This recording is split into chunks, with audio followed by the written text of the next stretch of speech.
Bonjour à toutes et à tous, je suis content d'être parmi vous cet après-midi et effectivement je vais vous parler de la filiale que je dirige, Orange Marine, qui, vous le savez sans doute, est une filiale très particulière dans le groupe, assez unique, et non seulement unique dans le groupe, mais vous verrez, il n'y a pas beaucoup d'entreprises comme ça dans le monde entier. Donc on fait partie des quelques entreprises. Je vais vous expliquer un petit peu tout ce que nous faisons, tout ce que nous avons à faire, et puis à l'issue de ma présentation, je serai très content de répondre à toutes vos questions. N'hésitez pas. Et puis, si je suis un peu bavard, peut-être que vous n'hésiterez pas à me poser les questions, à m'interrompre, si on pense qu'il n'y aura pas le temps pour les réponses, les questions à la fin. Voilà. Donc, ce que j'ai prévu de vous faire, c'est une présentation générale d'Orange Marine, en vous présentant notre flotte, nos engins, et puis vous parler un peu du marché, un peu du business, comment ça se passe.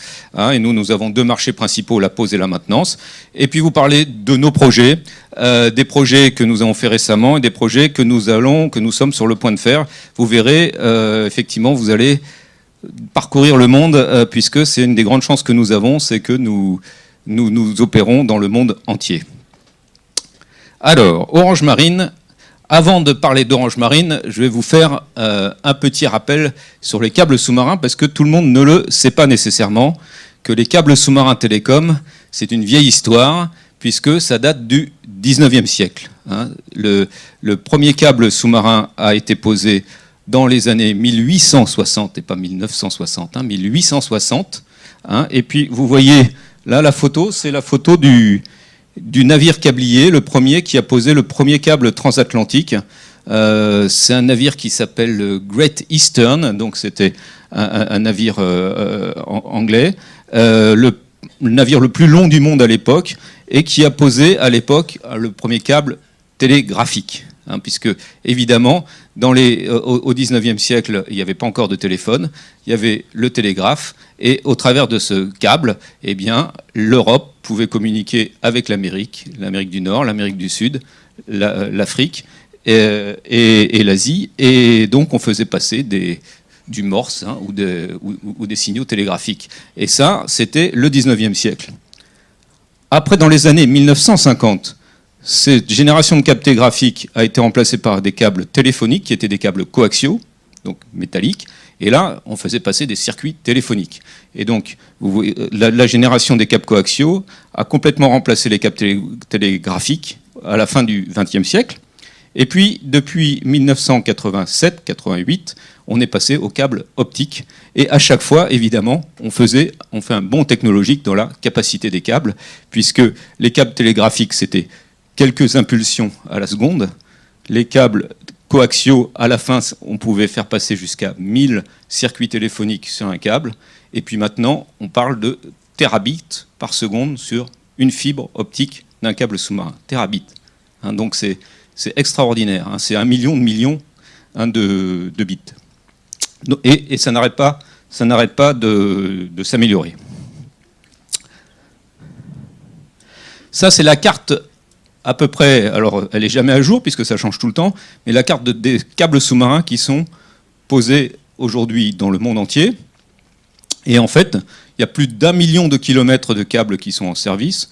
Je crois que c'est 1,3 million, 1,4 million, mais comme je vous le disais, en ce moment même, il y a des câbles qui sont en train d'être installés, d'être posés. Et donc tous les câbles aujourd'hui en service sont des câbles à fibre optique.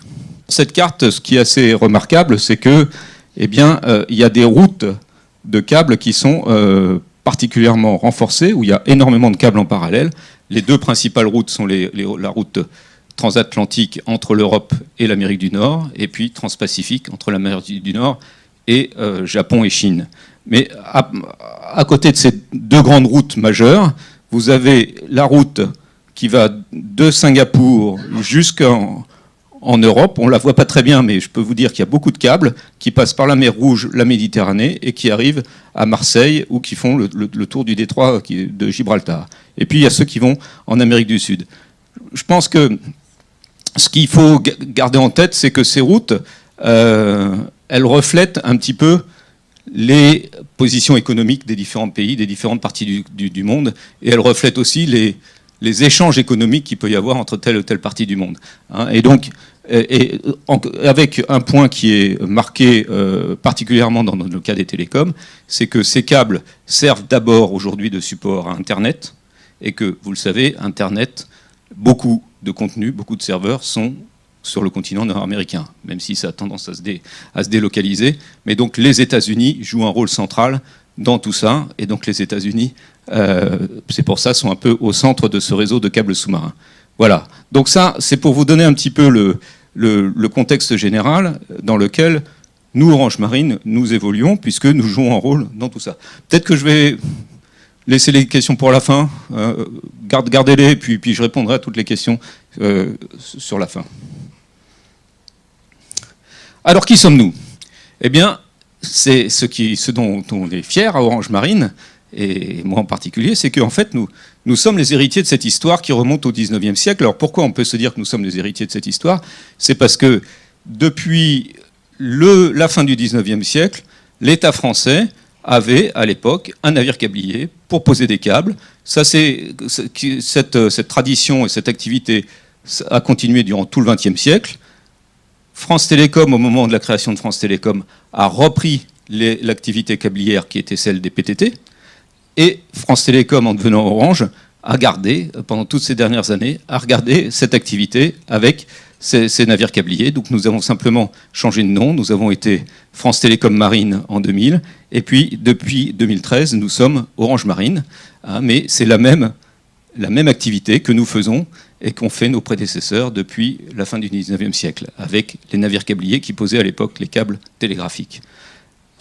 Un petit point qui est un peu exceptionnel dans le cas de notre métier, c'est que notre filiale a pris le contrôle de nos homologues italiens de Telecom Italia en 2010. Et donc, nous avons aujourd'hui dans notre flotte les navires italiens qui étaient à l'époque filiale de Telecom Italia. Telecom Italia a souhaité se séparer de sa filiale câblière, comme d'ailleurs l'ont fait BT, ATT, Telefonica, Cable Wireless. Tous les opérateurs européens qui avaient des navires câbliers se sont séparés de leur filiale au moment où il fallait se concentrer sur son cœur de métier, au moment où il fallait être le plus performant sur ses activités cœur, etc. C'est vrai que l'activité de navire câblier, c'est un plus qu'on peut sous-traiter à l'extérieur, comme on sous-traite, vous le savez bien, le tirage de câbles terrestres, ou l'entretien des câbles terrestres, vous le savez bien, que c'est ce qu'on fait traditionnellement. Mais pour les câbles sous-marins, eh bien, Orange a décidé toujours de garder Orange Marine, et j'en suis très content. Alors ce que nous faisons, ben, c'est évident, nous posons des câbles et nous les réparons quand ils sont en défaut. Donc c'est un câble sous-marin, eh ben, ça nécessite un navire câblier pour faire les deux, soit pour le poser, soit pour le réparer. Et donc nous avons 6 navires câbliers aujourd'hui, 3 sous pavillon français, 2 sous pavillon italiens qui sont issus de l'acquisition de la filiale italienne dont je vous ai parlé, et puis un pavillon mauricien, c'est un navire que nous avons en maintenance en Afrique du Sud, chargé de la maintenance des câbles en Afrique du Sud, et qui opère totalement en dehors de la zone européenne et uniquement dans cette région. Alors, chose extraordinaire à Orange Marine, qui n'existe pas toujours, c'est qu'en plus de ces navires câbliers, nous concevons, nous fabriquons et nous opérons des engins sous-marins qui servent à la pose et à la réparation des câbles. Je vais vous expliquer ça plus en détail. Bon. On est très, très fiers de dire que, évidemment, parce que c'est vrai, c'est qu'on a posé plus de 190 000 km de câbles et qu'on a enfoui des 18 000 km de câbles avec nos charrues. On a effectué plus de 800 réparations. On opère sur toutes les mers, sur tous les océans, par n'importe quelle profondeur. Il n'y a pas de limite. On sait réparer un câble qui est en défaut par 5 000 mètres de fond, 6 000 mètres de fond, si le câble est à cette profondeur. Quelques chiffres pour vous donner une idée quand même de notre taille. Alors ça, c'est des chiffres que j'ai sortis d'une présentation d'une business review récemment. En fait, à gauche, vous avez des chiffres qui vous parlent de notre chiffre d'affaires, à droite de nos effectifs. Les deux vous donnent une idée de la dimension de la filiale. Le chiffre d'affaires, il est de l'ordre de 100 millions d'euros, donc c'est petit à l'échelle d'Orange, c'est très petit, hein, puisqu'on fait des dizaines de milliards de chiffre d'affaires au niveau du groupe. Et sur les 100 millions de chiffre d'affaires, un peu plus de la moitié vient de la maintenance, donc des contrats de réparation de câbles que nous avons, 40% de la pose et 5,6, c'était en 2017, en fait des autres activités, y compris les engins sous-marins. Voilà. Et en termes de répartition entre nous, les Italiens et le navire mauricien, c'est côté les trois navires français représentent à peu près 60% du chiffre d'affaires, la filiale italienne 30%, et puis mauricienne 11%, et puis 4% c'est tout ce qui est annexe. En termes d'effectifs, on a une particularité qui est unique évidemment dans le groupe, c'est qu'une grande partie de nos effectifs sont des marins. Ça veut dire quoi des marins? Ça veut dire des gens qui ont le statut de marin. Il y a un statut spécifique français, hein, des marins de la marine marchande. Alors, c'est pas la même chose que les marins militaires, évidemment. La marine nationale, c'est une chose, la marine marchande, c'en est une autre. Hein, et dans ce statut de marin, ben, vous avez par exemple des officiers, vous avez des maîtres, hein, avec des grades, avec des règles pour l'avancement, pour la rémunération, etc.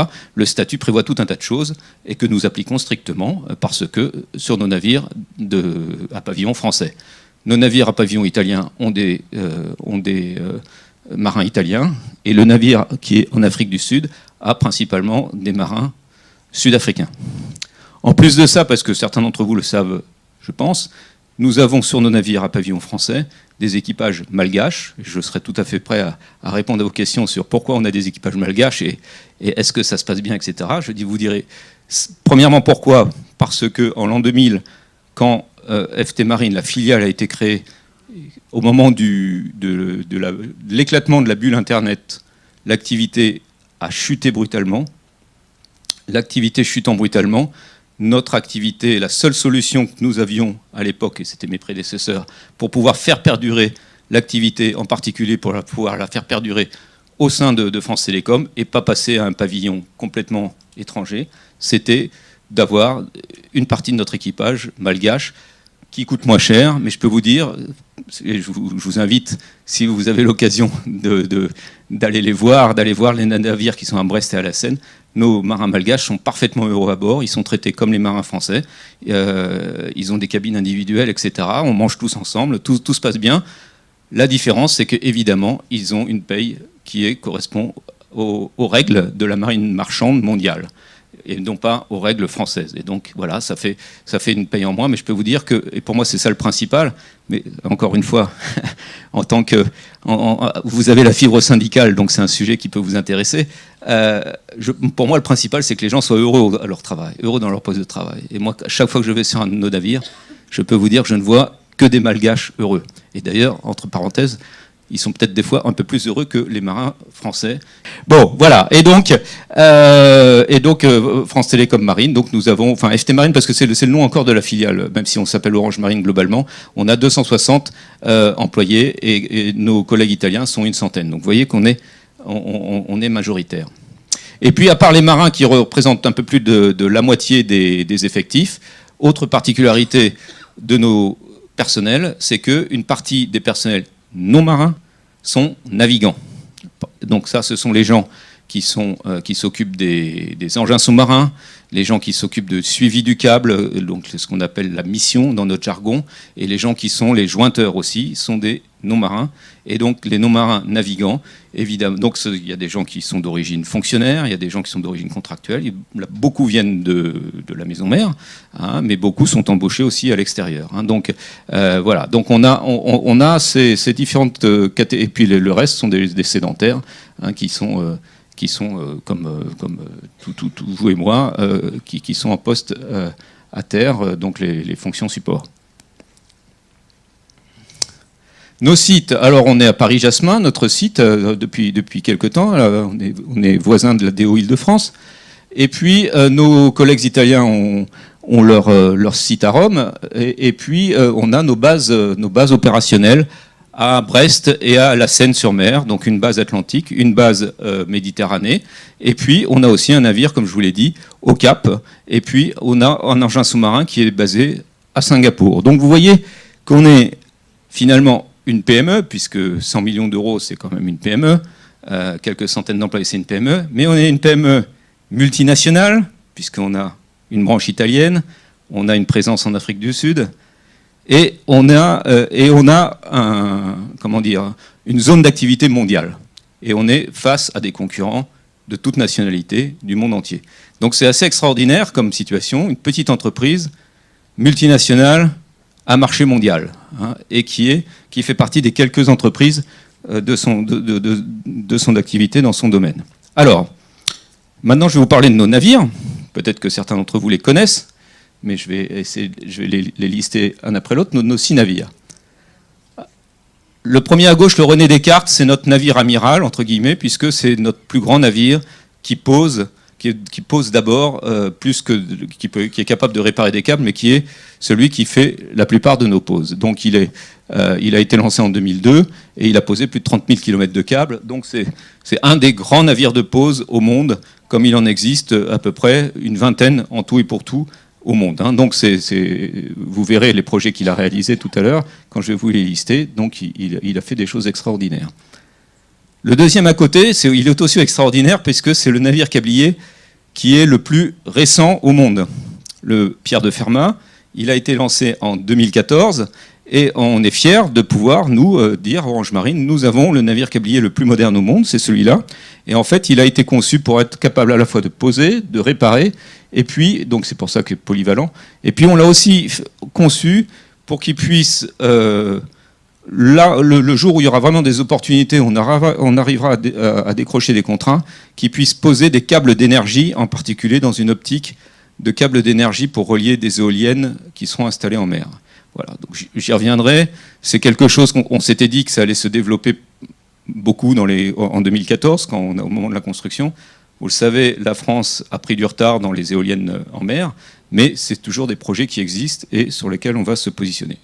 Aujourd'hui, en France, je crois qu'il y a une seule éolienne en mer expérimentale qui fonctionne, alors qu'il y a des pays comme le Danemark, le Royaume-Uni, en mer du Nord, vous avez des champs de plusieurs dizaines d'éoliennes qui sont d'ores et déjà actives. Nos 2 navires de maintenance traditionnels, le Léon Thévenin et le Raymond Croze, un qui est en Afrique du Sud, l'autre qui est à la Seine-sur-Mer, et qui ont fait énormément de réparations.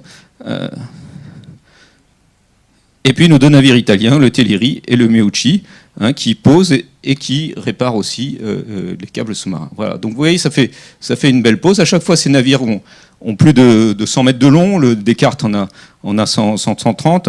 Ce sont des navires qui sont capables d'emporter des milliers de kilomètres de câbles à bord pour pouvoir les poser. Quelques mots sur nos engins sous-marins, parce que c'est assez exceptionnel ce que nous avons. Nous avons un petit département basé dans le sud de la France, qui est capable de construire des engins sous-marins qui aident à la pose ou à la réparation des câbles. Parmi ces engins, il y a la charrue.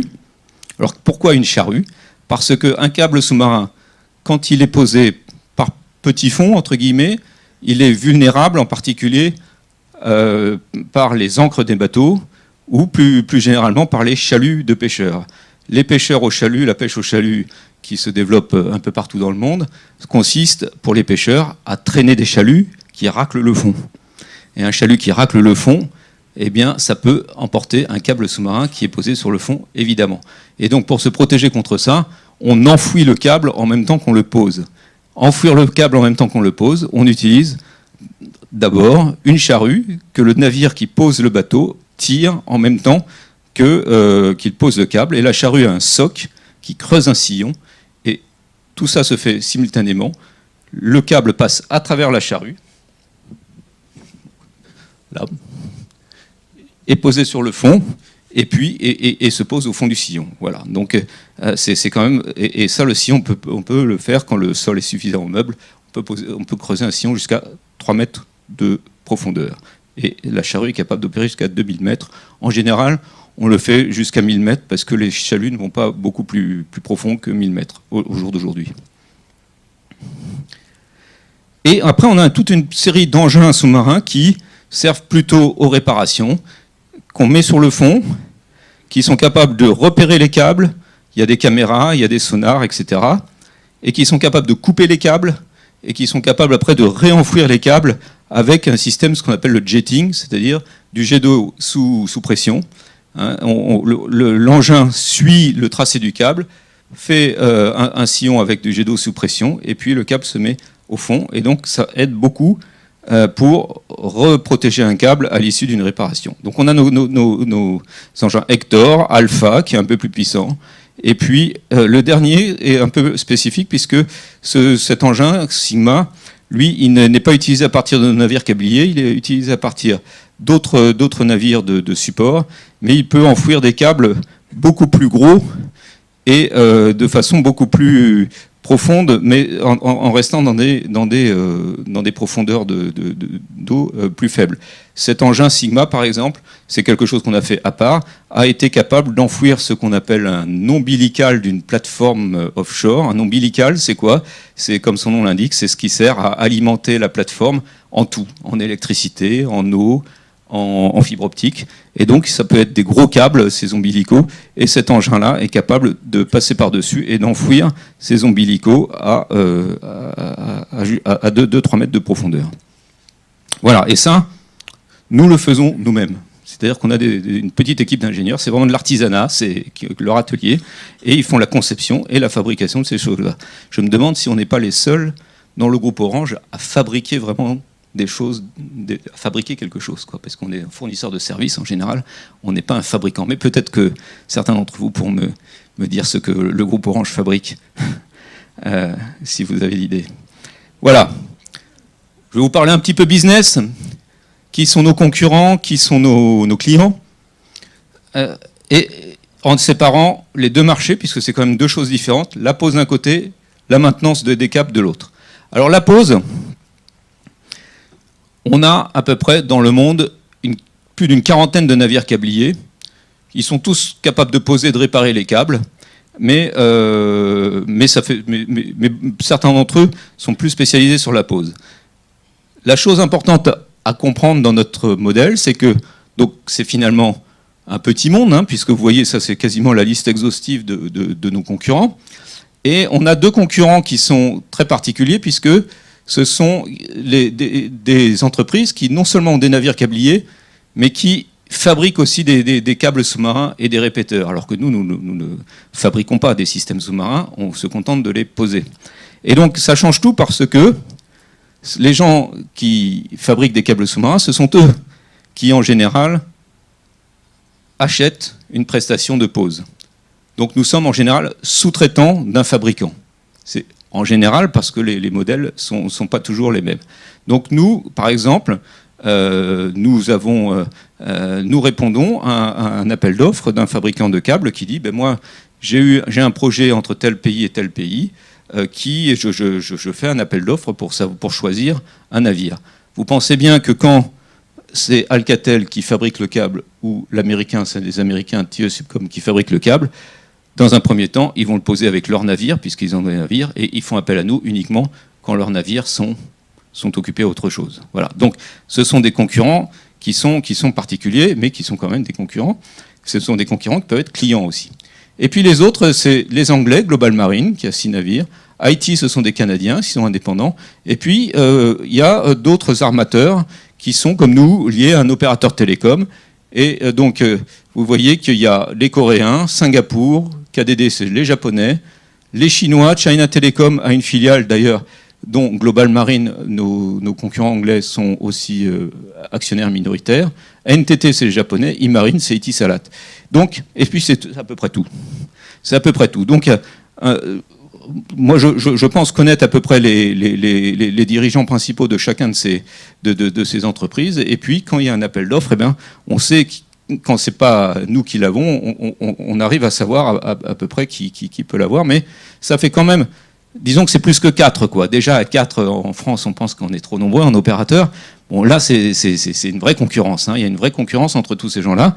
Et puis, parmi tous ces gens-là, il y a beaucoup d'Asiatiques, hein, comme vous le voyez. Il y a des gens des Émiratis, qui ont leur bateau. Donc, évidemment, nous, notre objectif, c'est de pouvoir gagner des appels d'offres. Et pour gagner des appels d'offres, il faut être meilleur que les autres qui, parfois, sont à l'autre bout du monde. Donc, c'est pas une tâche facile de gagner un appel d'offres. Nos clients partenaires, eh ben, vous voyez, on retrouve les Alcatel et Subcom, qui sont à la fois nos concurrents, nos clients. Et puis, il y en a d'autres qui n'ont pas de bateau, et donc qui sont nos clients, je dirais, un peu plus fréquents. Et le plus gros de nos clients, c'est NEC, le japonais. Donc, vous voyez, moi, mon grand compte, c'est NEC. Hein, c'est l'entreprise qui fabrique des câbles sous-marins au Japon et qui n'a pas de navire câblier, c'est très bien. Et donc, qui, évidemment, très fréquemment fait appel aux navires câbliers japonais, mais qui, de temps en temps, mais qui ne sont pas des navires de NEC, hein, qui sont des navires de KDD ou de MTT, mais de temps en temps, donc, qui est très contente de travailler avec nous, et je vous donnerai des projets sur lesquels nous avons fait avec eux. Et puis, il y a un Chinois, Huawei Marine, qui, comme tout Huawei, prend des parts de marché à ses concurrents et profite de la très grande activité, et de plus en plus grande activité, de la Chine dans les câbles sous-marins, puisque le gouvernement chinois, je ne sais pas si vous connaissez, vous êtes familier avec la politique chinoise de la nouvelle route de la soie. Des nouvelles routes de la soie, ça vous dit quelque chose, ça, non? Les nouvelles routes de la soie, c'est quelque chose de très fort, moi je trouve de très puissant. C'est les Chinois se sont dit, on va mettre en place des nouvelles infrastructures mondiales pour pouvoir parcourir le monde, faire parcourir le monde aux matières premières, à nos produits, etc. Et ça, c'est quoi? C'est on construit des chemins de fer, on construit des ports, et on construit aussi des câbles sous-marins, figurez-vous. Et pour construire les câbles sous-marins des Chinois, eh ben, il y a quoi de mieux qu'une entreprise chinoise qui est Huawei Marine, qui fabrique des câbles sous-marins. Alors voilà. Et donc il y a des projets chinois. Alors c'est jamais 100% chinois. Hein. Par exemple, le dernier projet qu'ils ont fait, c'est un câble Cameroun-Brésil. Vous voyez, c'est loin de la Chine, hein, Cameroun-Brésil.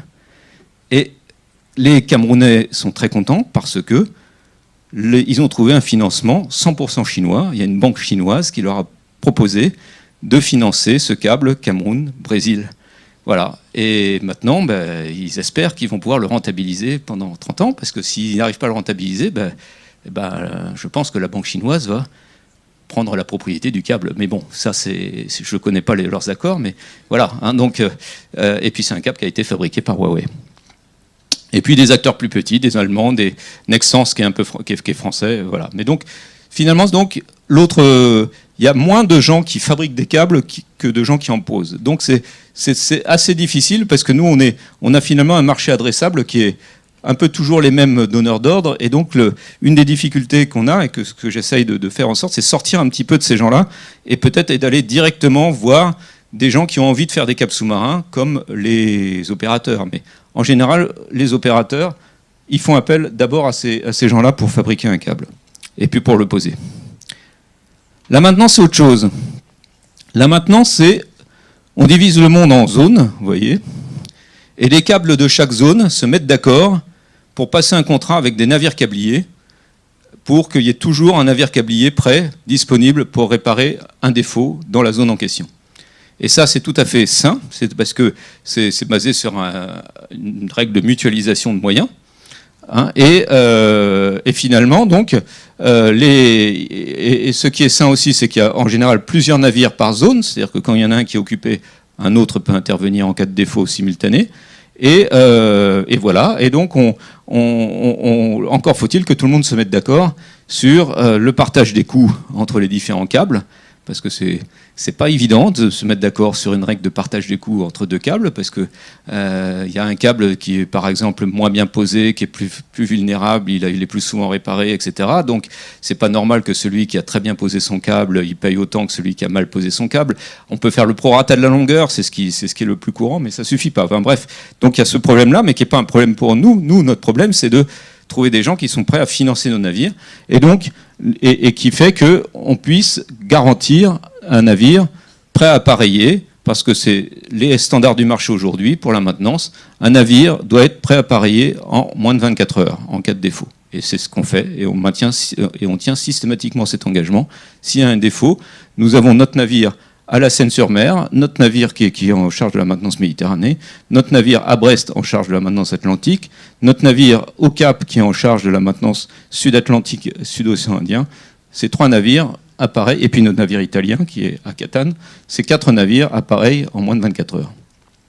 Bon, mais ça c'est le monde quand il est simple, et évidemment le monde n'est pas simple puisque on est en concurrence avec une maintenance privée, puisqu'il y a des gens qui ont des navires et qui ont dit aux propriétaires de câbles, ne faites pas partie de ce club, évidemment, je vais vous proposer des règles ou des tarifs qui sont plus bas, etc. Et donc là aussi, il y a une concurrence qui fait que rien n'est joué et il faut qu'on se bagarre avec nos concurrents pour convaincre un câble donné d'aller plutôt dans l'accord où nous sommes plutôt que dans un accord privé. Et là, nos concurrents, c'est très souvent Alcatel, qui en particulier ont 2 navires de garde en Atlantique. Voilà. Alors, je vais vous parler, et ça pour finir, des projets récents que nous avons faits, et après des projets futurs que nous allons avoir, et puis après, je serai ouvert à toutes les questions que vous pourrez poser. Alors, le premier projet récent que nous avons fait, et qu'on aime beaucoup mettre en avant à Orange Marine, c'est celui dont on est particulièrement fier, puisque c'est un transpacifique que nous avons fait pour le client NEC. Je vous dis que c'était un de nos gros clients. Et ce qui est remarquable, c'est que le René Descartes a pu poser ce câble des États-Unis jusqu'au Japon, en une seule fois. Il a fait un seul chargement au Japon. Après, il a posé tout. Je peux vous dire que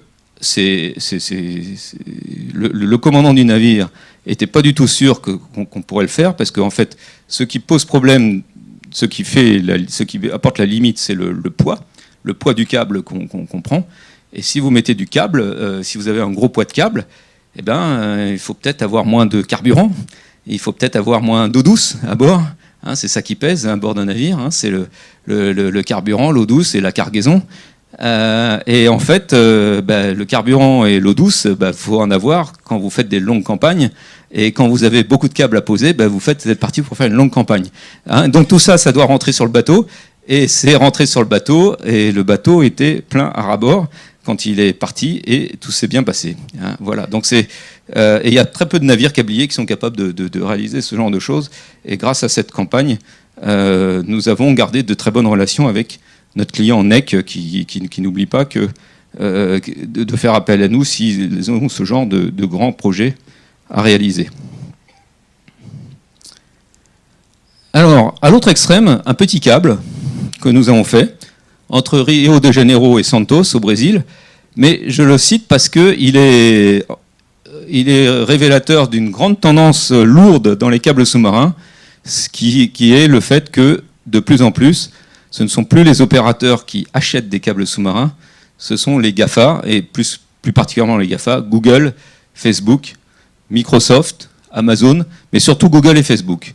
Google et Facebook, et ça c'est depuis 3-4 ans seulement, ont décidé, après avoir décidé de construire leur propre data center pour avoir leurs serveurs et leurs données pour maîtriser ça, ils ont décidé de construire les infrastructures qui relient leurs data centers, qui sont aux 4 coins du monde, les data centers de Google et de Facebook.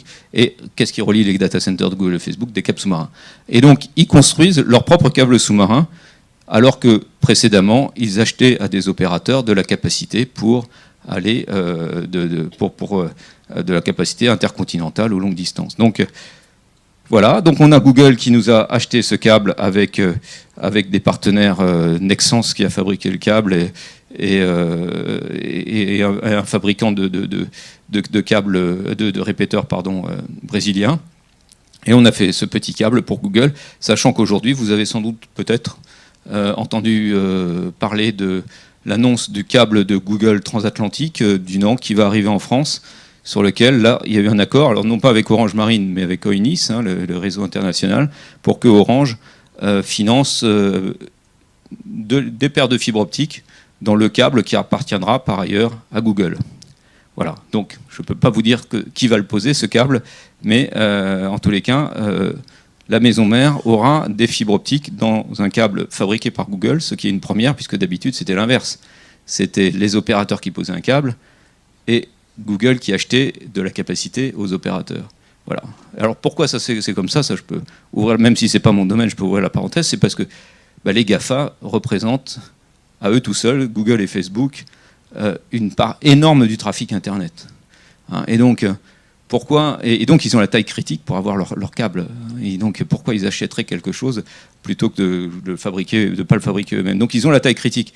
Et quand vous enlevez Google et Facebook du trafic Internet, ben vous avez moins de trafic que Google et Facebook. Donc l'opérateur, même s'il a tout le trafic français, quand il enlève le trafic de Google et Facebook de son trafic français, ben il a moins de trafic. Donc c'est quand même assez, c'est la vie, quoi. Enfin, mais donc il faut quand même en tirer les conséquences stratégiques. C'est pas évident, hein, voilà. En tous les cas, nous, Orange Marine, à notre petit niveau, tant qu'il y a des câbles à poser, on est content et on va le faire.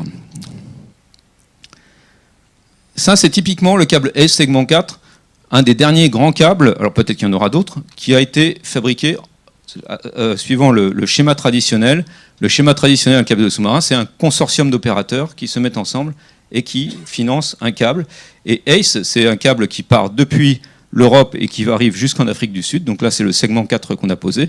Et Orange est un partenaire et, un membre du consortium assez important. Et non seulement Orange, mais nos filiales africaines qui sont sur le chemin.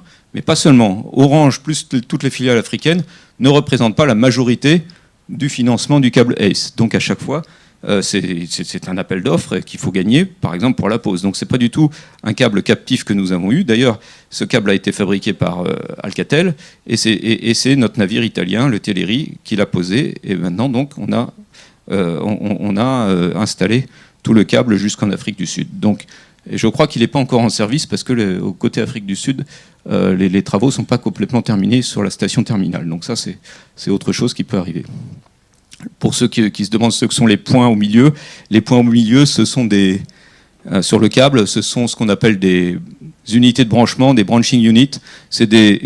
Finalement, c'est des unités qui permettront ultérieurement de tirer une branche vers la Namibie, vers l'Angola, vers le Congo, pour le jour où ces pays auront le financement nécessaire pour se raccorder au câble Est. Donc tout est prévu pour que ces pays puissent se raccorder ultérieurement au câble, puisqu'il y a une unité de branchement qui est un Y simplement, hein, où d'un côté il y a une fibre qui part et de l'autre côté il y en a deux. Le dernier grand projet du Descartes, c'est ce câble transatlantique entre l'Angola et le Brésil, encore une fois pour le client NEC. Et c'est assez extraordinaire puisque il n'y avait pas de câble jusqu'à présent entre l'Amérique du Sud, et l'Afrique. Donc c'est le premier câble transatlantique direct entre l'Afrique et le Brésil. Et c'est un câble qui a été financé donc, en grande partie par Angola Cable, qui est une société angolaise évidemment. Et là aussi, c'est des gens qui prennent le risque d'investir dans un câble et sans savoir qui va l'utiliser in fine. Hein. Donc voilà, donc je ne peux pas vous en dire plus parce que je n'en sais pas plus, mais on a fait ce câble, donc c'est deux pays lusophones hein, bien sûr, mais quand on pose la question à nos spécialistes du trafic à Orange, ils se posent la question, mais quel trafic va passer sur ce câble, puisqu'il n'y a pas énormément de besoins direct entre l'Afrique et l'Amérique du Sud. Donc à voir, et pareil, puisque ce qui a encore ajouté à l'équation, c'est le câble que nous n'avons pas posé chinois, comme je vous l'ai dit, Cameroun et le Brésil, qui s'est ajouté à celui-là dans la foulée. Et puis cela, j'espère que vous en avez tous entendu parler, parce qu'on en a parlé quand même beaucoup dans la presse, sur l'intranet, etc. Ça, c'est le cas typique du câble Orange. Et c'est assez remarquable parce qu'il n'y en a pas beaucoup. Il n'y a pas beaucoup de câbles Orange, c'est-à-dire un câble 100% financé par Orange. C'est le câble Kanawha entre la Martinique et la Guyane. Donc, on a posé ce câble avec le Pierre de Fermat, qui est le navire le plus récent, hein, et qui a terminé il y a peu de temps la pose. Et ce câble n'est pas en service encore. Pourquoi ? Parce que ce qui retarde encore les travaux sur ce câble, je ne sais pas s'il y en a qui le savent, non ? Pourquoi le câble n'est pas en service ? Vous n'avez pas entendu parler ? Les tortues, très bien. Des deux côtés, que ce soit côté Guyane comme côté Martinique, il y a des tortues qui viennent pondre sur les plages. Et évidemment, il ne faut surtout pas déranger les tortues parce que les pauvres, déjà, c'est pas facile, et puis donc on ne sait pas exactement quand est-ce qu'elles viennent pondre, et puis le temps qu'elles mettent, etc. Donc il y a une grande période d'interdiction totale de venir travailler sur les plages, et qui s'est terminée fin octobre en Guyane. Donc on a posé le câble en Guyane, sur la plage de Guyane, ça s'est fait la semaine dernière, et là, on se dirige vers la Martinique, alors pas avec le Pierre de Fermat, avec un petit navire de circonstance, parce que le Pierre de Fermat, il a posé le câble grand fond, mais il a laissé la partie plage pour un petit navire, et ça va se faire dans les jours qui viennent, la pose sur la plage de Martinique. Et donc après il y a des tests, etc. Donc ce câble devrait rentrer en service, si tout va bien, au tout début 2019. Voilà, donc ça, c'est important parce que la Guyane, aujourd'hui, n'est reliée au reste du monde que par un seul câble sous-marin. Et donc, quand ce câble sous-marin est en défaut, et ça pose des problèmes sur les communications guyanaises, il y a un câble de secours qui passe par le Suriname, le pays d'à côté, mais il n'a pas la même capacité. Il y a un secours satellite, mais ça ne permet pas de tout sécuriser.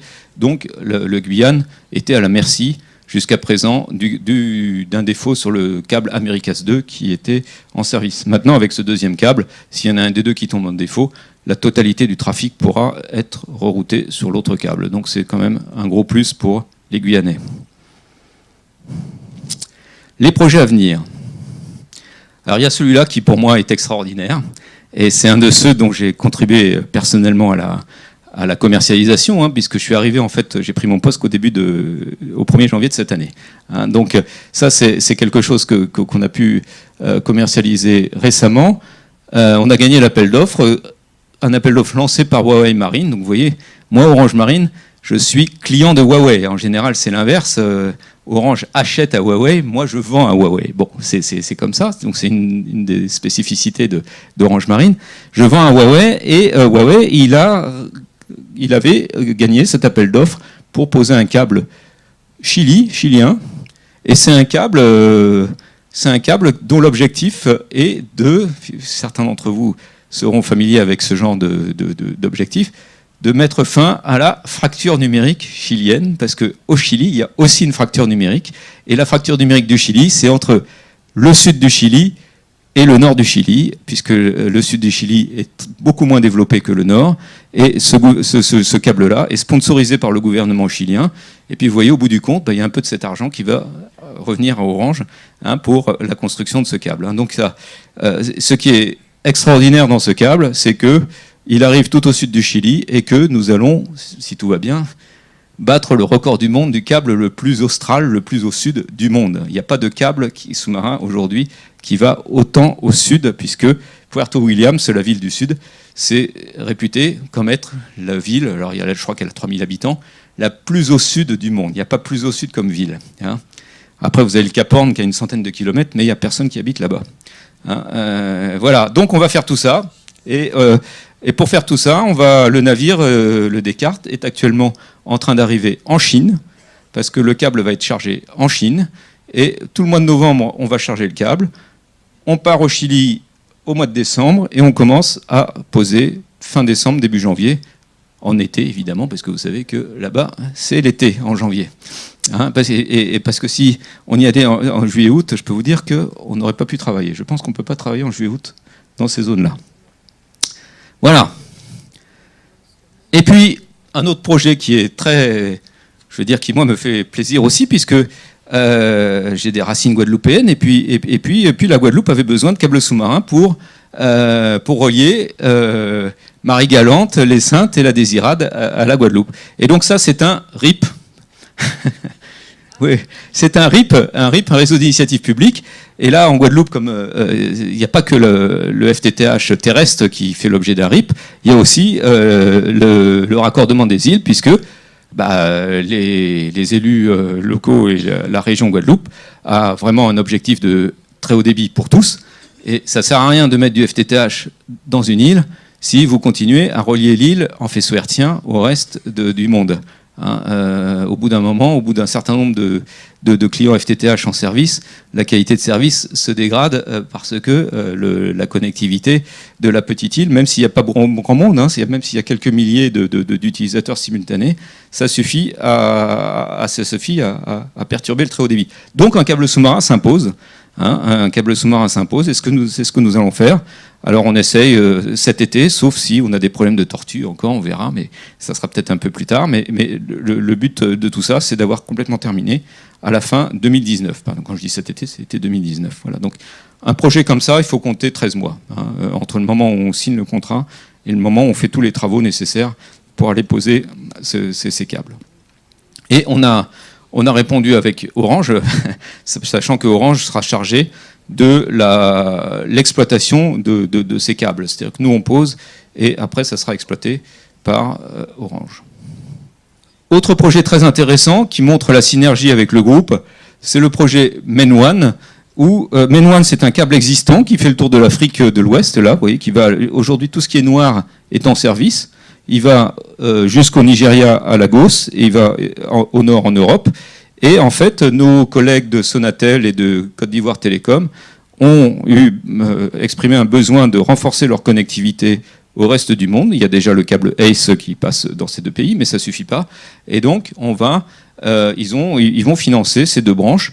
Et ces deux branches financées par le groupe Orange, ce qui se raccorde à MainOne, c'est un petit peu comme Kanawa. On arrive à travailler suffisamment en bonne intelligence pour que quand c'est un financement par le groupe Orange, ce soit Orange Marine qui le pose. Mais vous voyez, en termes de longueur et en termes de durée, c'est sans commune mesure avec les grands projets qu'on peut avoir par ailleurs, le Chili, le Transpacifique, etc., où là, on est livré à nous-mêmes, si j'ose dire. Alors, pour finir, quelques mots sur notre ambition, qui est encore à ce stade qu'une ambition, qui est celui de participer à l'installation des éoliennes en mer. Alors là, en particulier, il y a des projets d'éoliennes flottantes qui sont en train de sortir. Soit l'éolienne, elle flotte sur l'eau, soit elle est posée sur le fond. Alors, quelle est la différence ? Quand elle est posée sur le fond est plus faible et donc elle est plus proche du rivage que quand elle flotte. Et vous savez sans doute qu'un des obstacles pour les éoliennes en France, d'une manière générale, qu'elles soient marines ou pas marines, c'est il y a beaucoup de riverains qui estiment que ça dénature le paysage, etc. Y compris, on a des très beaux paysages côtiers, donc etc. Ça peut effectivement être le cas. Donc en France, on se dirige un peu plus vers les éoliennes flottantes qui sont plus loin. Et il y a deux projets en cours. Un projet au large de Marseille, qui est en cours d'attribution par EDF alors à Prysmian, qui sont des fabricants de câbles italiens. On va essayer de voir avec Prysmian si on peut poser ce câble, mais c'est presque sûr que non, parce que Prysmian, ils ont par ailleurs aussi leur propre bateau. Et puis celui pour lequel on a beaucoup plus d'espoir, c'est celui qui est au large de Leucate, au large donc de l'Hérault, où là on va répondre à l'appel d'offres à venir, un appel d'offres lancé par Engie et RTE, pour 4 turbines flottantes. Alors qu'est-ce qu'on fait nous là-dedans ? Eh bien, on pose les câbles qui relient ces éoliennes, soit entre elles, soit à la terre, puisque c'est des câbles sous-marins, des câbles d'énergie. Et finalement, notre navire Pierre de Fermat, moyennant quelques adaptations, parce que les câbles sont plus lourds, sont plus gros, sera capable de poser ce genre de choses. Et en France, il y a très peu de navires qui seront capables de poser ce genre de câbles. Voilà, donc nous, on essaye de se positionner pour élargir un petit peu notre marché et sortir un petit peu des télécoms. Voilà. Je crois que ça conclut ma présentation. Voilà. Donc, je vous remercie de votre attention et maintenant, n'hésitez pas à poser toutes les questions que vous pouvez avoir. Merci.